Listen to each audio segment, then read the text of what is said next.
serving the Republic of the Philippines for more than 75 years. Ito po ang Presidential Broadcast Service. Ang Pilipinas ngayon! Narito na ang pinakamainit na mga balita na nakalap sa bawat sulok ng bansa. Ihahatid sa bawat Pilipino saan man kayo sa mundo. Ang Pilipinas ngayon! Pakinggan ang bawat kaganapan sa bawat lalawigan. Ito ang Pilipinas ngayon!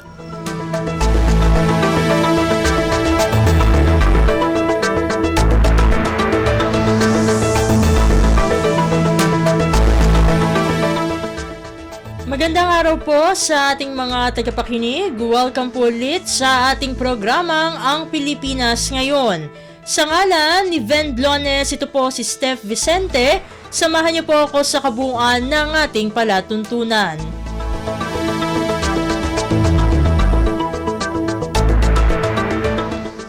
Tulad ng dati, mapakikinggan po ang ulat ng ating mga kapatid na himpilan sa probinsya, ang ating mga segmentong balitang negosyo at kalakalan, balitang sports, at balitang artista maging ang ilan sa mga pangunahing balita mula dito sa ating bansa. Yan po sa kabuuan ng ating palatuntunan, ang Pilipinas ngayon. Mga kaganapan sa Kamaynilaan at mga kalapit na lalawigan dito sa Ang Pilipinas Ngayon.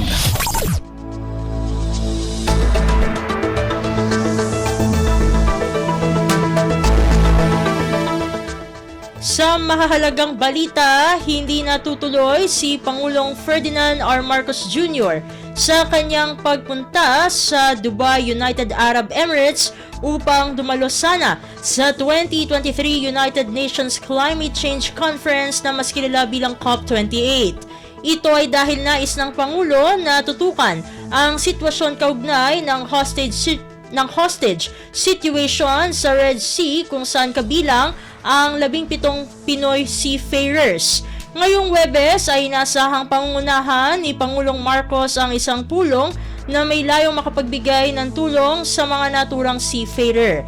Si Department of Environment and Natural Resources o DENR Secretary Maria Antonia Yulo Loizaga ang mangunguna sa delegasyon ng Pilipinas sa COP28. Samantala, ating pakinggan ang naging pahayag ni Department of the Interior and Local Government o DILG Secretary Ben-Hur Abalos ukol sa naging kanselasyon ng pagbiyahe ng ating Pangulo. Statement. In light of important developments in the hostage situation involving 17 Filipino seafarers in the Red Sea, I have made the decision not to attend the COP28 in Dubai tomorrow. So ginawa niya po ito kagabi. Today, I will be convening a meeting to facilitate the dispatch of a high-level delegation to Tehran, Iran, with the aim of providing necessary assistance to our seafarers. I have entrusted DNR Secretary Maria Antonio Yulo Loizaga to lead the COP28 delegation and articulate the country's statement on my behalf.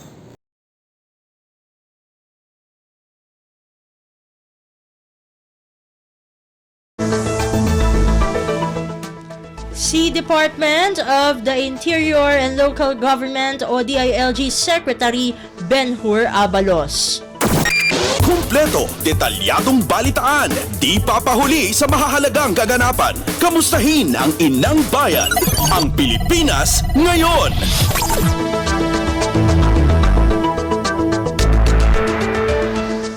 Samantala, Presidential Advisor on Peace, Reconciliation and Unity Secretary Carlito Galvez Jr. tiniyak na ang elemento ng sinseridad ang maging isa sa mga pundasyon sa inasahang pag-uusap sa pagitan ng pamahalaan at ng komunistang grupo.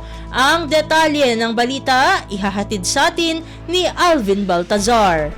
Tiniyak ni Presidential Advisor on Peace, Reconciliation and Unity Secretary Carlito Galvez Jr. na isa ang elemento ng sinseridad sa magiging pundasyon ng inaasahang muling pagsisimula ng usapang pangkapayapaan sa pagitan ng pamahalaan at ng komunistang grupo. Sa programang Bagong Pilipinas, sinabi ni Galvez na base sa kanilang naging pag-usap nina NDFP Chairman Luis Alandoni ay sisiguraduhin nilang sinserong magkabilang panig sa muling pagbabalik sa peace negotiating table. Bukod sa sinseridad, ayon kay Galvez ay sisiguraduhin din nilang nakapundasyon sa pagiging patas ng pakikipag-ugnayan sa isa't isa ang magiging giya ng ibabalik na peace talks. Magiging isang principled at dignified negotiation niya ang mangyayari sa pagkakataong ito, sabi ni Galvez, patak sa pagkakaroon ng tinatawag na framework agreement. At mula doon niya ay magsisilbi itong parameters na maaaring gamitin ni Galvez para sa final na peace agreement. Pakinggan natin si Secretary Carlito Galvez. Ang aming pundasyon, which is basically yung po ang pag-usapan po namin ni Mr. Alandoni, na we should continue yung tinatawag na goodwill at saka yung tinatawag na sincerity, and also yung tinatawag na yung sense of fairness in dealing with each other. Mula sa Palasyo na Malacanang, Alvin Baltazar, Radyo Pilipinas. Pasada ng mga balita mula sa Pilipinas para sa mga Pilipino saan man sa mundo. Ang Pilipinas ngayon.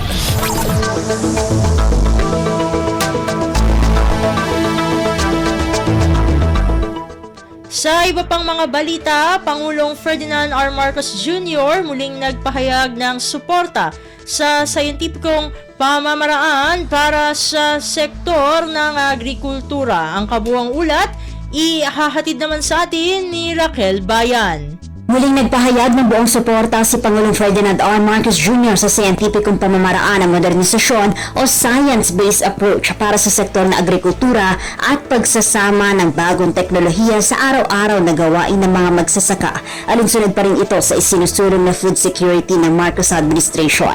Sa mensahe ng Pangulo na binasa ni Agriculture Secretary Francisco Laurel Jr. para sa ika-35 National Rice R4D Conference sa Nueva Ecija, pinatitiyak ng Pangulo na nabibigyang prioridad ang research and development upang masiguro ang matatag na value chain sa agri-sector, lalo na para sa palay. Sabi ng Pangulo, ang pamahalaan ay magagabayan ng science-based strategies na inilahad sa Strategic Plan 2023-2028 ng PhilRice na nagbibigay diin sa pangangailangan na turuan ang mga magsasaka sa modernong teknolohiya na angkop sa kanilang pang-araw-araw na trabaho. Tiniyak rin ni Pangulong Marcos na patuloy na susuportahan ng pamahalaan ang mga inisyatibo ng PhilRice sa pagsusulong ng modernong teknolohiya sa agrikultura upang mapabuti ang produksyon ng palay.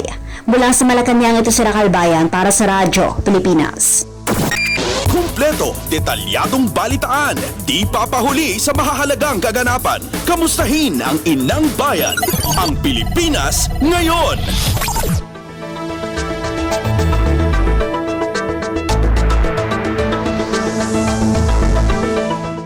Samantala, kumpiyansang ipinagkakaloob ng mga international credit rating agency sa Pilipinas, accomplishment ng Administrasyong Marcos. Ito ay ayon kay Finance Secretary Benjamin Diokno. Ang detalye ng balita, ihahatid sa atin ni Melanie Valdos Reyes. May tuturing na accomplishment ng Administrasyong Marcos Jr. ang ipinakitang kumpiyansa ng mga international credit rating agency sa Pilipinas sa gitna ng mga global challenges. Ito ang inihayag ni Diokno kasunod ng positibong rating na ipinagkaloob ng S&P Global sa Pilipinas, kung saan pinagtibay nito ang BBB plus A2 with stable outlook rating.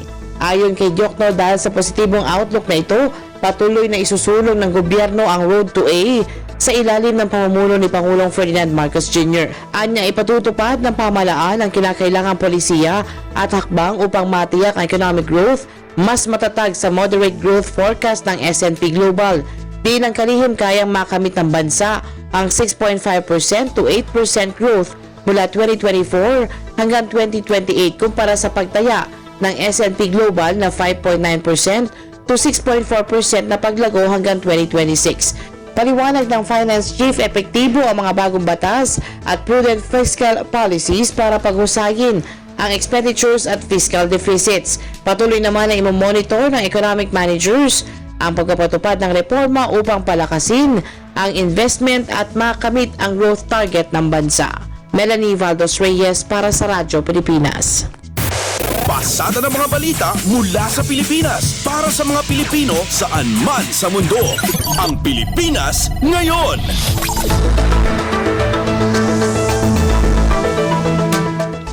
Sa iba pang mga balita, pagpapatupad ng Comprehensive Agrarian Reform Program o CARP sa BARMM, inasahang makapagbibigay ng malaking tulong sa naturang rehiyon. Ang kabuang ulat, ihahatid sa atin ni Ray Ferrer. Asahan makapagbigay ng komprehensibong tulong at suporta sa Bangsamoro Autonomous Region in Muslim Mindanao ang pagpapatupad ng Comprehensive Agrarian Reform Program ng pamahalaan. Ito'y matapos lagdaan ang isang Memorandum of Understanding kahapon ni DAR Secretary Conrado Estrella III at BARM Interim Chief Minister Ahod Ibrahim, DAR Undersecretary Office for Mindanao Affairs Amihilda Sangkopan, MAFAR Minister Muhammad Yacoob at iba pang opisyal.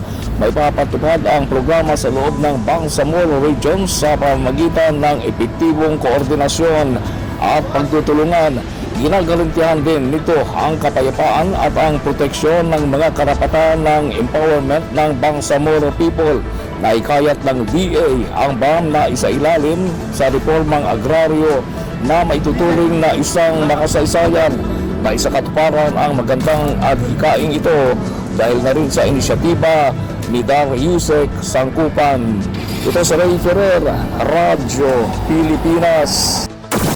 Kumpleto, detalyadong balitaan, di papahuli sa mahahalagang kaganapan. Kamustahin ang inang bayan, ang Pilipinas ngayon.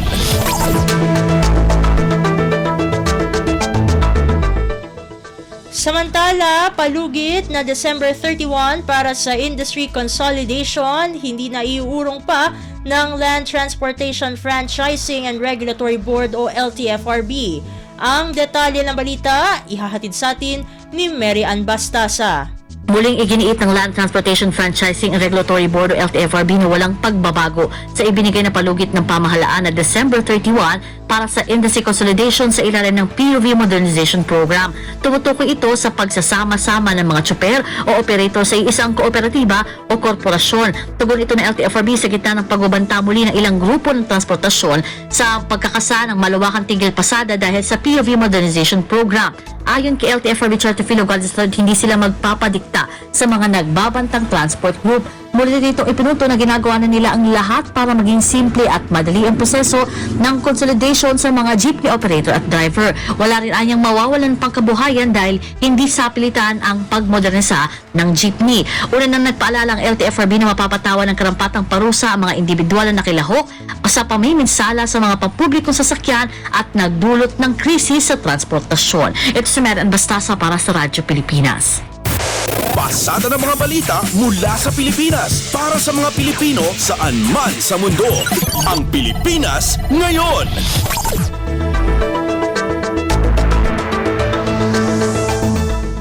Sa iba pang mga balita, Philippine Coast Guard nakabantay kontra krimen sa karagatan ngayong holiday season. Ang kabuang ulat, ihahatid sa atin ni Manuel Francisco ng Radyo Pilipinas Stress Alert. Inaigting ng Philippine Coast Guard ang kanilang pagpapatrolya upang labanan ang mga krimen sa karagatan tulad na lang ng sea piracy at pagnanakaw. Ito ay matapos ang insidente ng nakawan sa dagat na sakop ng Manila International Container Terminal, Manila Anchorage area noong November 26 kung saan dalawang barko ang nanakawan ng safety gears at ilan pang mahalagang kagamitan. Kaugnay nito agad ipinag-utos ni PCG Commandant CG Admiral Ronnie Hill Gavan na 15 PCG District Commanders ang pagdaragdag ng presensya ng Coast Guard sa mga paunahing port terminals, naungan at iba pang daanan ng mga sasakyang pandagat sa buong bansa. Tiniyak ni CG Admiral Gavan na nakahanda ang mahigit sa 30,000 Coast Guardians maging ang mga kawani ng DOTR Maritime Sector upang maagap na tumugon sa mga insidente ng krimen at mapanatili ang seguridad at kaligtasan ng publiko lalo na ngayong holiday season. Hiningi rin ni Gavan ang kooperasyon ng ating mga kababayan na i-report ang mga kahina-hinalang aktibidad sa mga pantalan, karagatan at maging sa matataong lugar upang agad makaresponde ang mga otoridad. Mula sa RP3 Alert, ito si Manuel Francisco para sa Radyo Pilipinas. Kumpleto, detalyadong balitaan, di papahuli sa mahahalagang kaganapan. Kamustahin ang inang bayan, ang Pilipinas ngayon.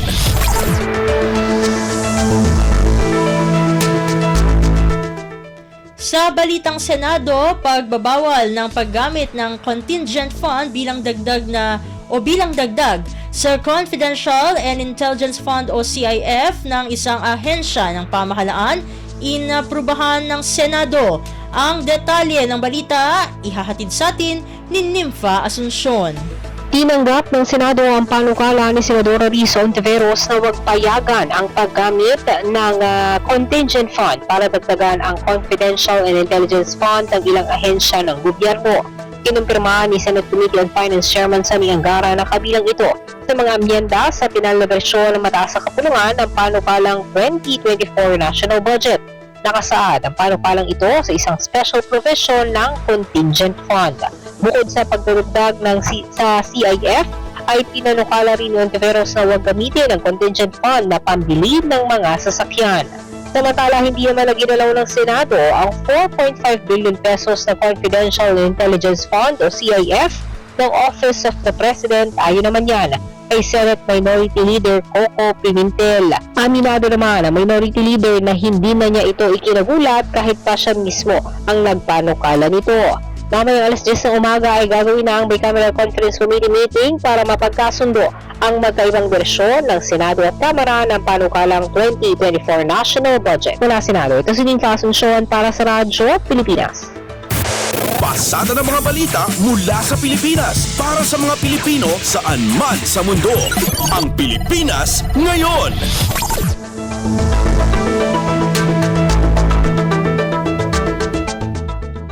Sa balitang Kamara naman, pagtatalaga ng Archipelagic Sea Lanes, lusot na sa ikalawang pagbasa ng Kamara. Ang kabuuang ulat ihahatid sa atin ni Kathleen Forbes. Sa pamamagitan ng Viva Voce voting ay pinagtibay ng Kamara sa second reading ang House Bill 9035 o Philippine Archipelagic Sea Lanes Act. Sa ilalim ng panukala, maglalatag ng sistema ng Archipelagic Sea Lanes kung saan pagdurugtungin ang coordinates ng Sea Lanes 1, 2 at 3. Itatakda rin ito ang panuntunan sa pagdaan ng mga dayuhang sasakyang pandagat at panhimpatawid. Halimbawa nito ang pagbabawal sa pangingisda, maritime bioprospecting o yung pagsasaliksik sa marine resources ng bansa, gayon din ang pagtatapon ng dumi sa marine environment.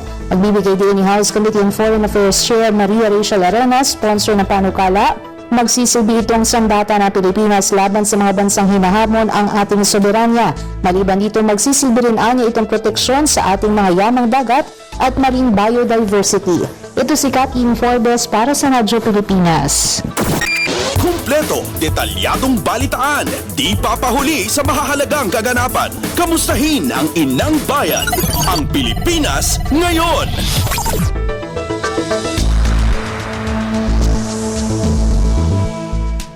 Samantala, hindi na maaaring sumali sa anumang bidding patungkol sa eleksyon ang kumpanyang Smartmatic. Kung ating matatandaan, ang Smartmatic ang technology service provider ng bansa tuwing eleksyon mula noong 2010. Sa 23 pahinang resolusyon ng Comelec and Bank, nakasaad na ang diskwalifikasyon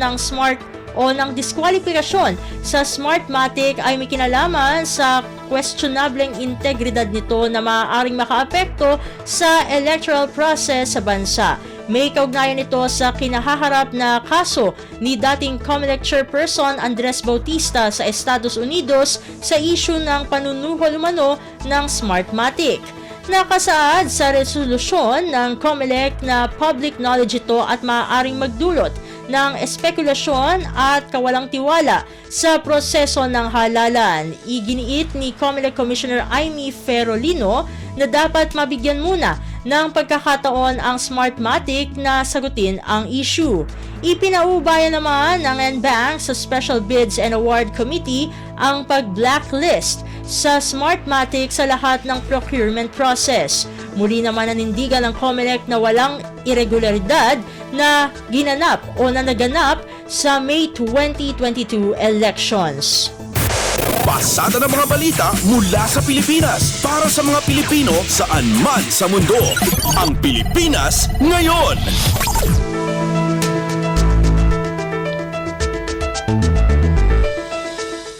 Sa iba pang mga ulat, nagpahayag ng suporta ang International Finance Corporation o IFC sa pagpapabuti ng transport system ng Pilipinas upang mas umunlad ang mobility at connectivity sa bansa. Inilabas ang pahayag ng IFC sa nangyaring Transaction Advisory Services contract signing ng Department of Transportation o DOTR at Public-Private Partnership Center. Ang IFC ay isa sa pinakamalaking global development institution na nakatuon sa mga pribadong sektor sa developing countries. Ayon kay Country Manager for the Philippines, Jean-Marc Arbogas, sinabi nitong makapagbibigay ng mas maayos na serbisyo at oportunidad sa mga Pilipino ang pagkakaroon ng modernized na transport system. Ikinatuwa rin ng IFC ang pakikipagtulungan nito sa DOTR para sa mga iba't ibang proyekto gaya ng pagpapalakas ng Light Rail Transit Line 2 o LRT2. Kumpleto, detalyadong balitaan, di papahuli sa mahahalagang kaganapan. Kamustahin ang inang bayan, ang Pilipinas ngayon.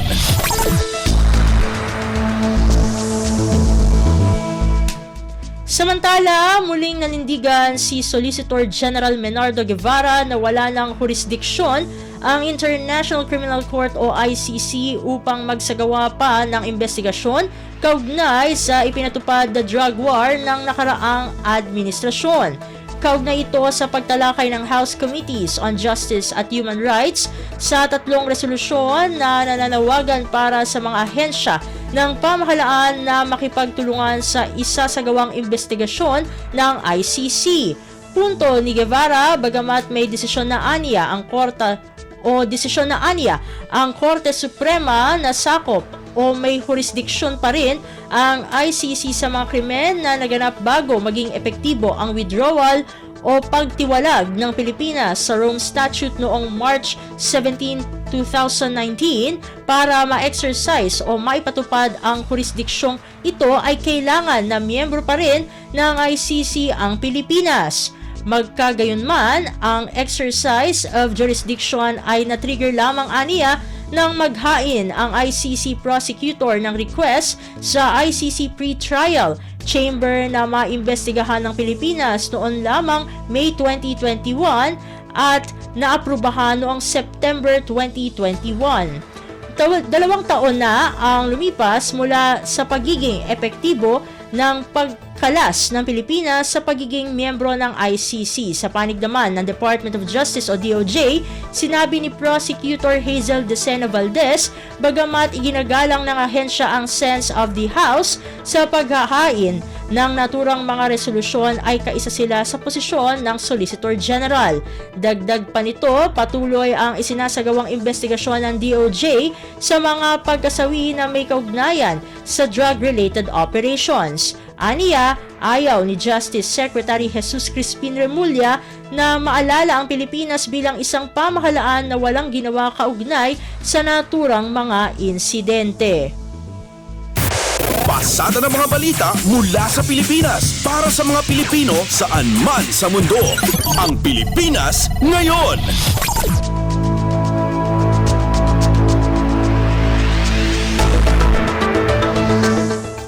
At yan ang mga mainit na kaganapan para sa araw na ito. Samantala, ating antabayanan ng mga ulat mula sa ating mga kapatid na himpilan sa probinsya para sa Regional News.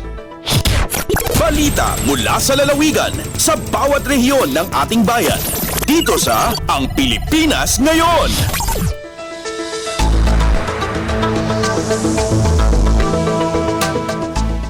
Narito na ang bugso ng ating mga regional news. Dumako muna tayo sa rehiyon ng Luzon. Isang estudyante arestado matapos ang ikinasang drug by bus operation sa Lawag City. Ang kabuang ulat, ihahatid sa atin ni Jude Pitpitan mula sa Lawag. May isang estudyante tinarestar dagiti kamkameng ti PNP Kalpasan daytoy kat naglako ti may pagarup a marijuana iti may sa police pusher bayan idirabi bayat tinaiswat nga anti-drug bypass operation iti barangay 2 dito yung syudad Tilawag. Basar iti police blatter ti subject kat agtuwan ti 18 baro ken residente ti barangay 1 Lawag City ngam tubo ijain Botas sa Manila. Tinasao nga subject kat karaman iti drug watchlist iti PNP ken may konsidera a street level individual karaman karigiti inventaryo iti nasao nga bypass operation ket itinaylako nga maysa nga sachet iti may pagarup nga marijuana nga agbalor iti 1,000 pesos ti bypass money nga 1,000 pesos ada pa itinaala nga maysa nga purse ang naglawon ti 7 pesos sachet ti may pagarup nga marijuana nga agdagsan iti 2 gramo maysa nga lighter kan personal kwarta ti subject nga agdagop ti 255 pesos cellphone balisong ket na dumapay a personal banag iti nasao nga subject nayaban dagiti barangay officials kan maysa coming ti media tapno agtestigo ti nasao nga operasyon naman abayat ti operasyon na usar iti talo a body worn camera. Manipod dito yung syudad Dilawag dito ni Jude Pitpitan para iti Radyo Pilipinas World Service. Balita mula sa lalawigan sa bawat rehiyon ng ating bayan. Dito sa Ang Pilipinas Ngayon.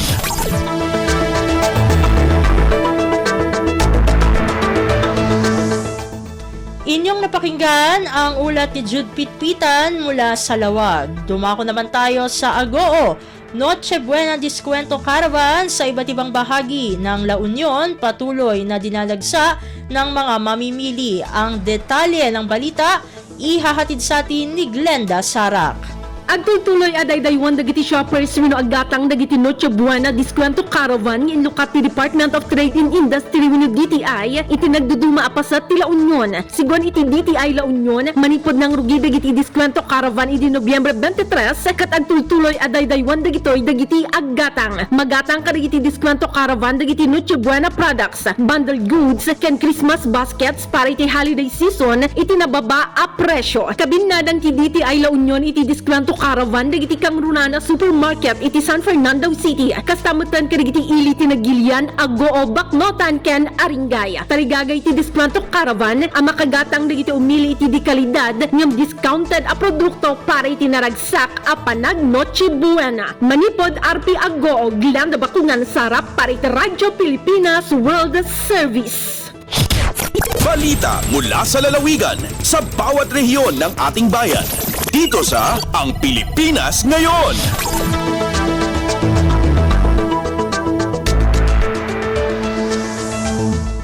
Inyong napakinggan ang ulat ni Glenda Sarak mula sa Agoo. Dumako naman tayo sa rehiyon ng Kabisayaan, 100 bagong pulis sa Eastern Visayas na numpana sa kanilang tungkulin. Ang detalye ng balita ihahatid sa atin ni Daisy Belizar mula sa Borongan. Pinangunahan ni Police Regional Office 8 Director Brigadier General Reynaldo Pawid ang oath-taking hatuno sa kagatos nga napili nga bago nga mga pulis. Sa seremonya ang gindumara kang Ruperto kang Leon palo Leyte ha naglabay na simana. An okasyon ng gintampungan ang pamilya mga aplikante. Didahini mapaso nga ginlamano ang RD ang mga recruit nga malangpuson nga nakatangpo sa extensive application cycle. Pulong ni Pawid ang pagdugangan persa mapapakasugan misyon na pagmintinaran kahimyangan sa sinerangan Kabisayaan. Kasumpay hini mahugot nga pahinumduman RD ang bago nga mga recruit nga magtrabaho hintup-tup ngan patas. Pagkatapos ang seremonya ang bago nga mga police officer inigin padara ha Regional Training Center 8 Kotakan Cabato, San Jose, Ciudad Tacloban para po mailarom hininom kabulan nga Public Safety Basic Recruit Course. Ang patrolman and patrolwoman nga pinakahibubo nga ranggo ha PNP in makarawat in monthly basic pay nga sobra 29,000 pesos labot lahan allowances samtang napailarom ha training. Tika nga Borongan City, Daisy Lalosa Bilizar para Radyo Pilipinas World Service. Balita mula sa lalawigan sa bawat rehiyon ng ating bayan. Dito sa Ang Pilipinas Ngayon.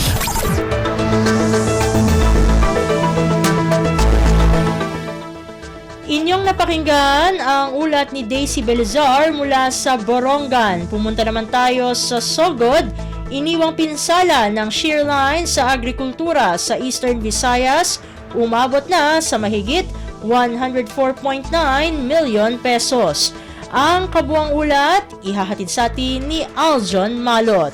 Nagbilin og milyones nga kantidad sa danyo sa natad sa agrikultura ang nahitabo nga mga pagbaha sa Eastern Visayas nunot sa sagunson nga pagwan epekto sa shearline. Pinasubay sa pinakawahing report sa Department of Agriculture kun DA Regional Field Office 8 Operation Center, niabot na sa kapin 104.9 milyones pesos ang nahitabong kadaot sa rehiyon, partikular sa pang-umasa humay, mais, high-value crops, lagutmon, saging ug pamuhi og hayop.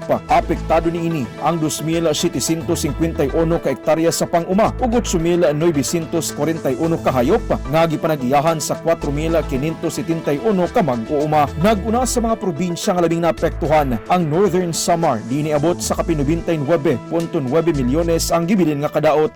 Gisundan kini sa Eastern Samar nga naa sa 3 milyones pesos ug Samar sa kapin 1 ka milyon ka pesos. Kalabot niini gipasalig sa Department of Agriculture nga andamang nagkadayang interbensyon isip tabang sa recovery sa mga naapektuhang mag-uuma. Gikan sa Sogod, Southern Leyte, Aljon Malot para sa Radyo Pilipinas World Service. Balita mula sa lalawigan sa bawat rehiyon ng ating bayan. Dito sa Ang Pilipinas Ngayon.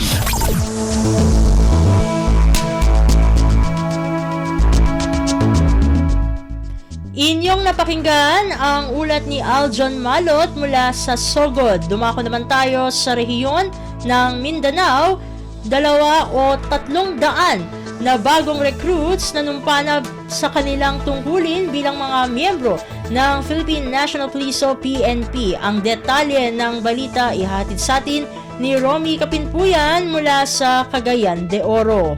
Opisyal na nga nanumpa sa ilang katungdanan ang 300 ka mga bagong recruit sa Philippine National Police gikan sa 1,772 ka mga aplikante sa reyon nga gipahigayon dinhi sa Police Regional Office 10. Gilangkuban kini sa 30 ka mga babae ug 270 ka mga lalaki nga miagi sa recruitment process. Sa iyang mensahe gibutyag ni Police Brigadier General Ricardo Layog Jr., Regional Director sa Police Regional Office 10, ang mga katungdanan sa mga pulis sa pag-maintain sa kalidad ug kahusay. Ang mga bagong pulis mudawat sa basic salary nga 29,000 pesos ug aduna pay allowances o bonus. Pagkahuman sa oath-taking ceremony, ang mga bagong recruit moagi pa sa usa ka tuig nga training sa Regional Training Center 10 silbing probationary. Gikan sa Radyo Pilipinas Cagayan de Oro, Romy Kapinpuyan para sa Radyo Pilipinas World Service. Balita mula sa lalawigan sa bawat rehiyon ng ating bayan. Dito sa Ang Pilipinas Ngayon.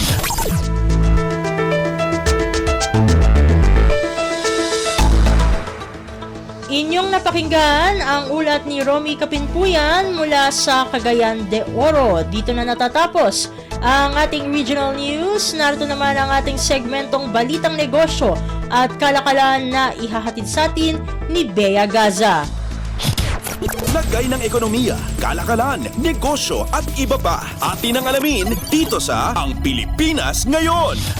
Magandang araw, narito ang Balitang Negosyo at Kalakalan. Positibo ang Department of Trade and Industry o DTI na patuloy sa paglago ang construction industry ng bansa sa tulong ng infrastructure program ng pamahalaan. Ayon kay DTI Assistant Secretary and Construction Industry Authority of the Philippines o CIAP Alternate Chairperson Agaton Overo, bagamat pinadapa ng pandemya ang construction industry ng bansa, inaasahang lalaki ang sektor at mananatili itong pangunahing kontributor sa ekonomiya ng bansa. Susuportahan din ng Build Better More program ng pamahalaan ani Overo ang tinatayang paglaki ng ekonomiya ng bansa sa 6% sa taong 2024. Tiniyak ni Overo na patuloy na tutulungan ng CIAP ang pamahalaan sa pagsusulong ng mga inisyatibo nito para sa construction sector sa pamamagitan ng Philippine Construction Industry Roadmap 2020 to 2030. Sinabi pa ni Overo na magsisilbi ang roadmap bilang master plan para sa pag-unlad ng industriya. Lagay ng ekonomiya, kalakalan, negosyo at iba pa. Atin ang alamin dito sa Ang Pilipinas Ngayon. Nakatanggap ang Iloilo City ng mahigit 1 bilyong pisong halaga ng pamumuhunan mula sa kamakailang business forum na inorganisa ng Iloilo Economic Development Foundation o ILEDF sa pakikipagtulungan sa Metro Iloilo-Guimaras Economic Development Council o MIGEDC. Ayon kay Mayor Jerry Treñas, naging mabunga ang ginanap na forum sa hotel sa Pasay City at isa ang Ilonggo homegrown firm, La Filipina Uygongco Group, sa mga kumpanyang nangakong magbibigay ng puhunan. Magbibigay ang La Filipina Uygongco ng 1 bilyong pisong pamumuhunan para sa pagtatayo ng feed mill sa Barangay Ingore. Interesado naman ang SMX Convention Center na magtayo ng convention center habang target ng Rockwell Land Corporation na gumawa ng mixed-use development. Paliwanag ni Treñas, hinihimok niya ang mga pamumuhunan tulad ng panukalang convention center dahil sa dumadaming interes sa pagtitipon ng iba't ibang professional groups na minsan ay hindi magkasya dahil sa limitadong kapasidad ng Iloilo Convention Center. Hahabol naman ang Rockwell dahil marami na itong pinalampas sa pag-unlad ng lungsod. Isa pa ani Treñas sa ibang investment na darating ang development ng Iloilo Port Complex sa Lobok, Lapuz District. Sumang-ayon na ang Philippine Ports Authority o PPA sa pag-alok ng terms and reference. Sa orasan yan na pumasok na ang International Container Terminal Services Incorporated o ICTSI, magkakaroon na ng direktang shipments mula sa abroad. Ibig sabihin, magkakaroon na ng mas mabilis na transportasyon at mas murang bayarin para sa pag-aangkat ng mga produkto tulad ng construction materials, bigas at iba pang produktong agrikultura dahil hindi na ito dadaan sa daungan ng Maynila at Cebu. Lagay ng ekonomiya, kalakalan, negosyo at iba pa. Atin ang alamin dito sa Ang Pilipinas Ngayon.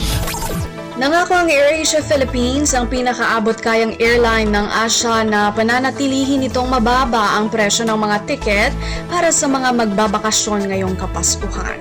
Inaasahan ng AirAsia Philippines na makakapaglipad ito ng 450,000 na mga biyahero sa lokal at internasyonal na mga destinasyon para sa Pasko at Bagong Taon.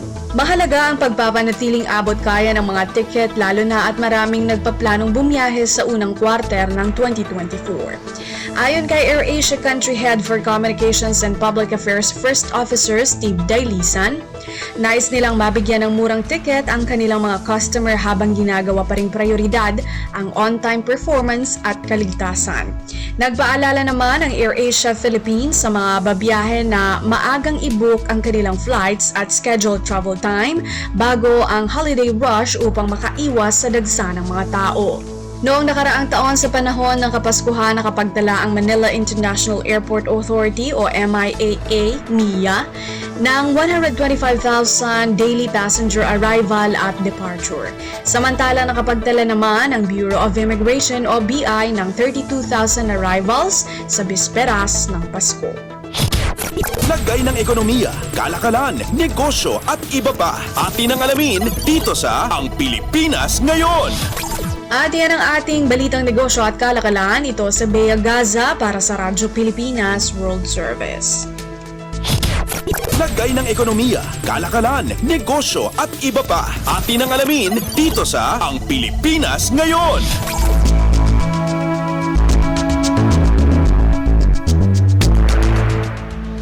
Maraming salamat, Bea, para sa ating segmentong Balitang Negosyo at Kalakalan. Narito naman ang ating segmentong Balitang Sports na ihahatid naman sa atin ni Leo Magpayo. Updates at pinakahuling mga usapin sa mundo ng palakasan. Atin ang pakinggan dito sa Ang Pilipinas Ngayon. Magandang araw. Narito na po ang Sports Balita. Nalusutan ng San Miguel Beer ang Rain or Shine para kunin ang 115-110 panalo sa pagpapatuloy ng PBA Commissioner's Cup na ginanap sa Smart Araneta Coliseum. Nanguna para sa San Miguel ang kanilang import na si Ivan Asca sa nagawa nitong 28 puntos, subalit si Marshall Lassiter ang bumida sa Beermen dahil sa kanyang nagawang 23 puntos, 13 sa krusyal na second half. Nag-ambag naman si CJ Perez at Junmar Fajardo ng 17 at 16 na puntos ayon sa pagkakasunod. Matindi ang ipinamalas ni Gian Mamuyak para sa Rain or Shine kung saan binida niya ang 33 puntos subalit hindi ito sapat para makuha ang panalo. Sa isa pang laro, nakuha ng Phoenix Super LPG ang kanilang ikatlong sunod na panalo laban sa Terra Firma, 103-84 para masolo ang ikalawang pwesto sa team standings.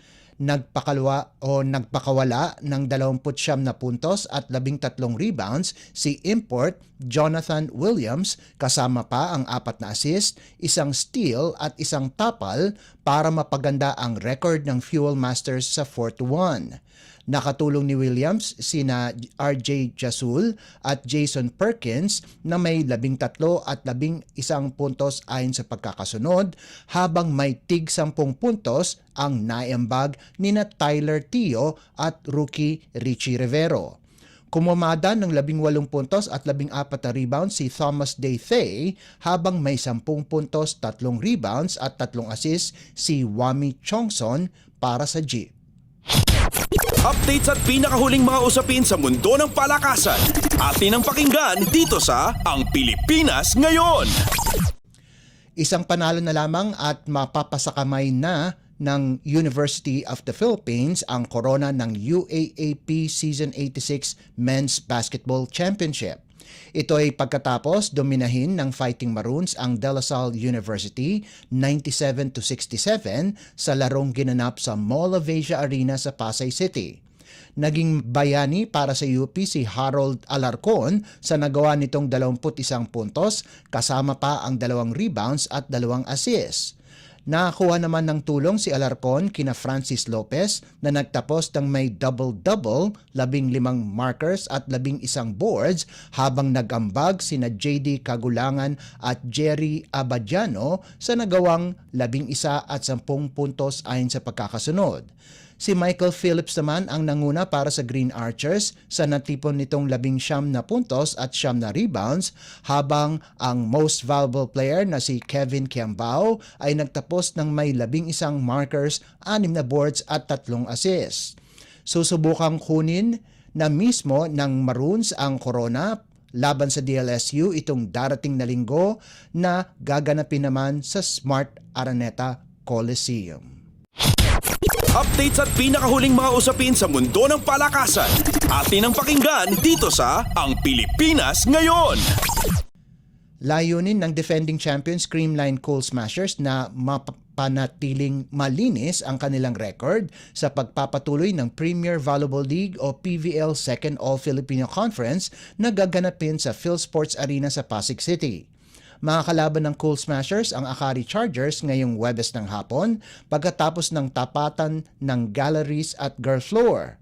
Magbabanggaan naman ang F2 Logistics at PLDT Home Fiber sa main game sa gabi. Matikas ang Creamline na wala pa ring talo kung saan pinataob nito ang Cherry Tigo 25-22, 24-26, 25-20 at 25-16 sa kanilang huling laro. Sa kabila ng matikas na record, wala sa isip ng Coal Smashers na magpakampante lalo pat papasok na ang torneo sa kursyal na estado. Nagtala si Gemma Galanza at Tots Carlos ng tig-16 na puntos kontra sa crossovers para pamunuan ang Coal Smashers sa atake. Subalit daraan sa pagsubok ang Coal Smashers dahil nais ng Chargers na magkaroon ng magandang exit sa season na ito. Hawak ng Akari ang 5-5 marka at wala na ito sa Final Four race. Updates at pinakahuling mga usapin sa mundo ng palakasan. Atin ang pakinggan dito sa Ang Pilipinas Ngayon. At yan ang pinakahuling balita sa larangan ng palakasan. Para sa Radyo Pilipinas World Service, ito po si Leo Magpayo. Magandang araw. Updates at pinakahuling mga usapin sa mundo ng palakasan. Atin ang pakinggan dito sa Ang Pilipinas Ngayon.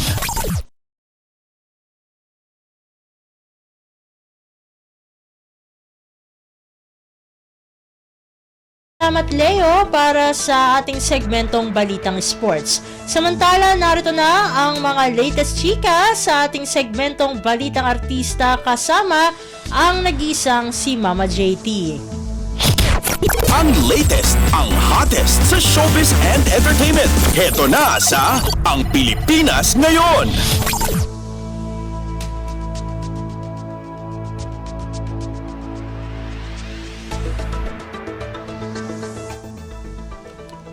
Hello! Magandang araw sa ating mga chismoso at chismosa na nag-aabang ng ating balitang artista. Nandito na si Mama JT para magatid ng mga trending na balita sa mundo ng showbiz. So ito na ang ratsyada ng mga chika.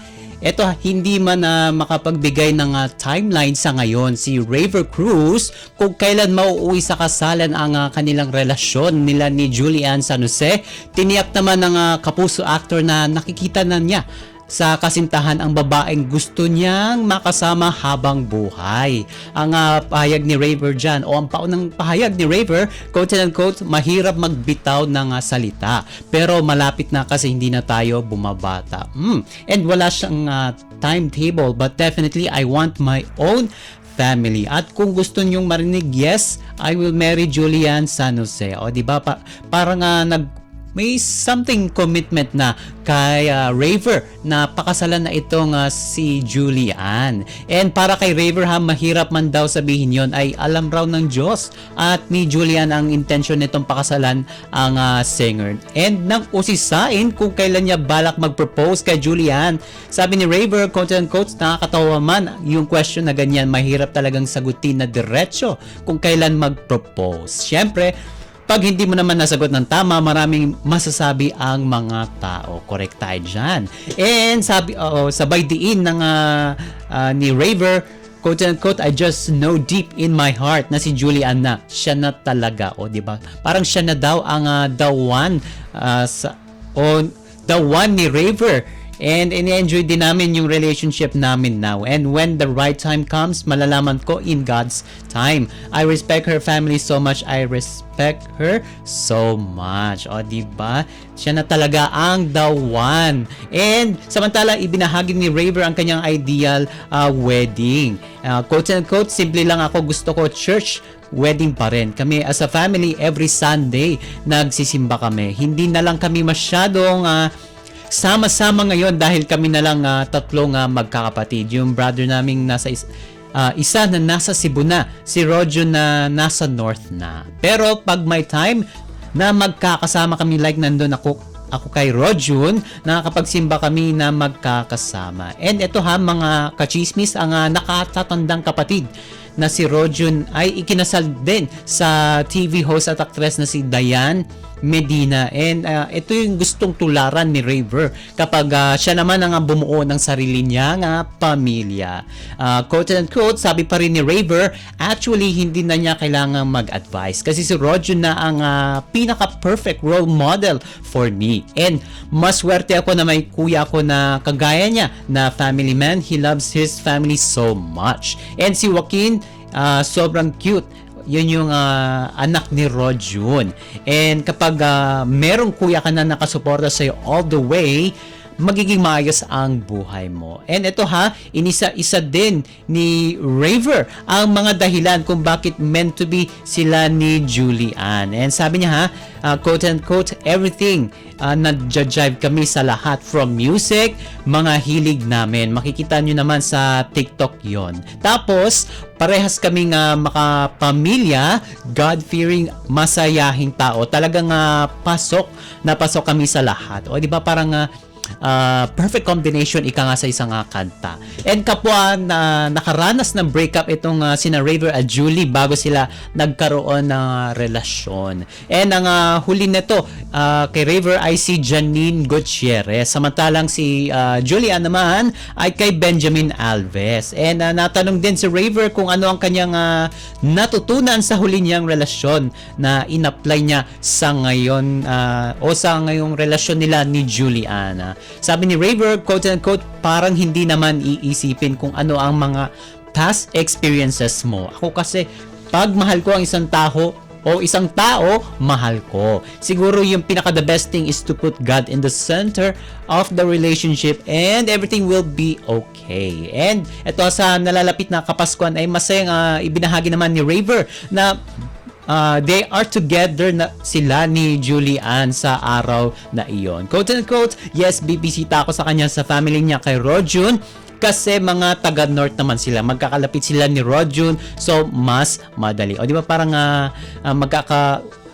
madali lang puntahan itong si Rojun at saka si Julian dahil pare-pareho lang naman sila taga north side of Metro Manila. And ito may speaking of projects, may mga nakalinya na proyekto ang aktor para sa taong 2024. Pagbubukas ng 2024 ayon kay Raver, quote and quote, new show uli. Ayun, excited ako. Ito ay ang asawa ng asawa ko. Yan yung title ng project or upcoming project ni Raver para sa taong 2024. And sa GMA Telebabad daw yon i-air and this January 2024 na daw ito ipapalabas. And quote and quote sabi pa rin ni Raver tungkol sa project na yan, this is with of course Miss Jasmine Curtis Smith, Joem Bascon, Martin Del Rosario, Direk Gina Alahar at marami pang iba. And directed by Direk Loris Guillen. O di ba parang may aabangan pa tayo sa 2024 kasama si Raver Cruz. And OMG, wala na tayong oras para sa ating balitang artista. Maraming salamat mga kachismis sa pakikinig sa aking mga chika for today. Ako po si Mama JT para sa Radyo Pilipinas World Service! Ang latest, ang hottest sa showbiz and entertainment. Heto na sa Ang Pilipinas Ngayon!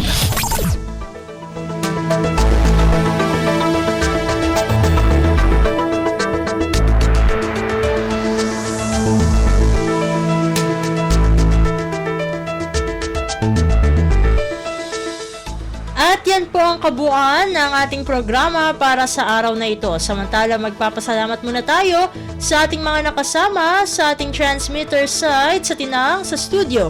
Kasama natin si Milo Jonella, Susan Aison at Anthony Pimentel. Pinasasalamatan din natin ang ating executive producer para sa araw na ito na si Jerome Toledo.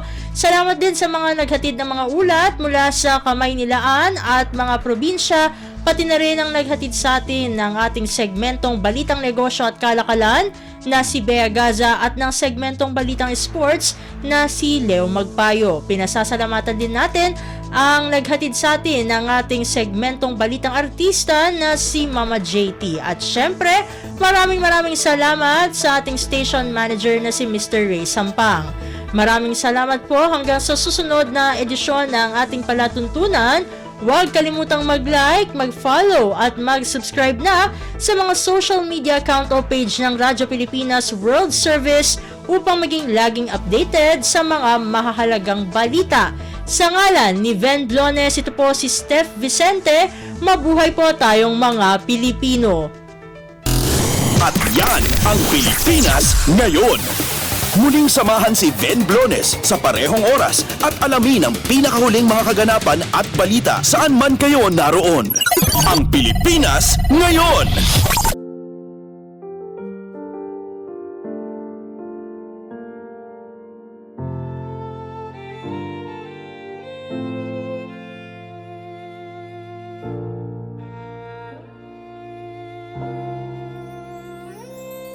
Ang tanging may pamamaan ako'y edukasyong Pilipino. Tinuturong galing at talino para maabot ang pangarap mo. Ang tanging handog ko sa'yo'y edukasyong Pilipino. Diskarteng mula sa puso, mamamangha ang mundo.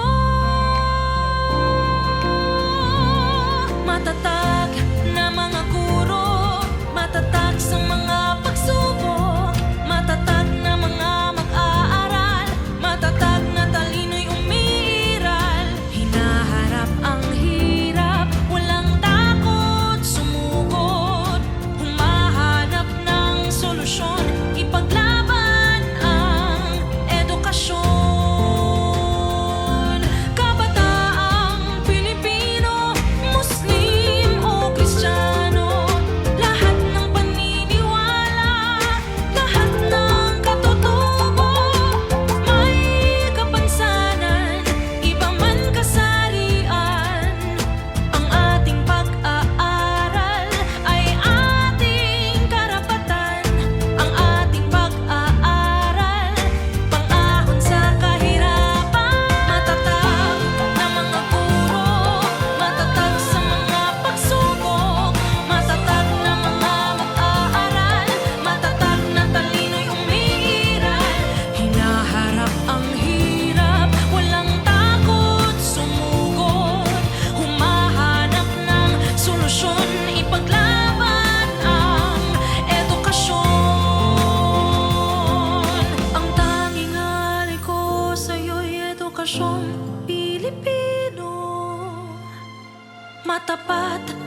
Pilipinas.